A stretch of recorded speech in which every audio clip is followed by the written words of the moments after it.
grande chéchia ou un guénour. Donc c'était un peu le maintien de la tradition et puis ça faisait partie un peu de l'imagerie.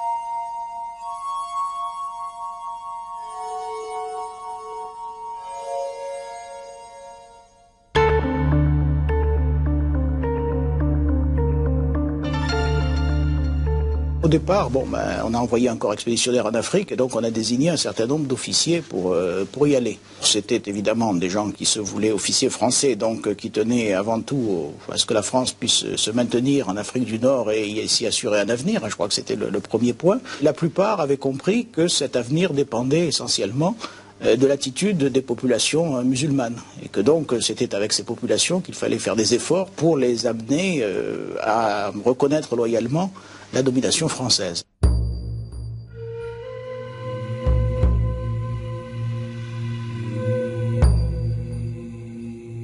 Il apparaît très vite impossible de mobiliser et d'entraîner selon un système français ces hommes indépendants. Les modes d'engagement seront donc simples et adaptés à la vie des tribus. Avant que ne soient organisés les centres de remonte, tout indigène volontaire présentant un cheval de guerre peut être incorporé.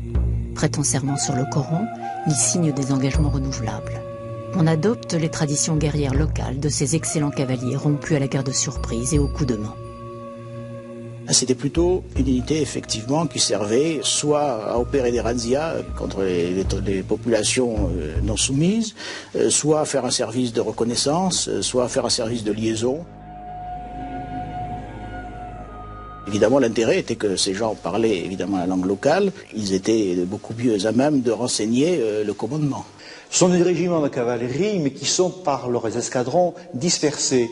Et ils font des tournées de police avec une curieuse façon d'être recrutés et tenus en place.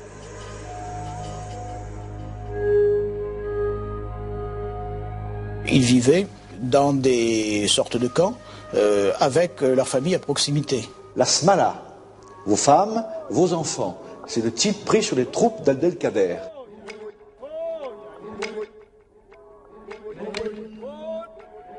On respecte leurs interdits alimentaires. Le vendredi, c'est un jour de quartier libre. Donc fidélité assurée pour ces fils de grande-tante qui ont des lopins de terre, qui vivent autour de leur quartier. C'est une façon de recruter tout à fait spécifique de cette armée d'Afrique, qui ne porte pas encore le titre, et ne le portera d'ailleurs jamais officiel, mais qui est en train de se constituer en Afrique du Nord.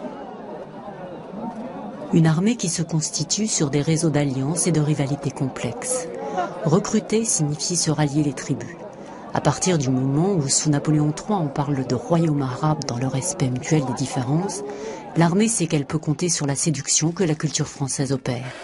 Elle sait aussi utiliser les dissensions, les rivalités et s'adjoindre les tribus anciennement au service du pouvoir ottoman.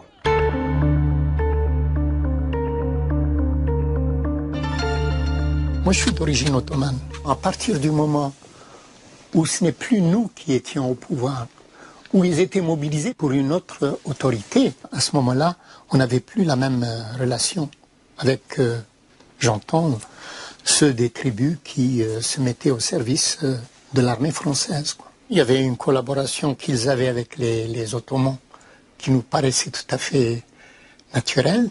Et puis il y a cette collaboration avec l'armée française, enfin, qui nous dérangeait, quoi.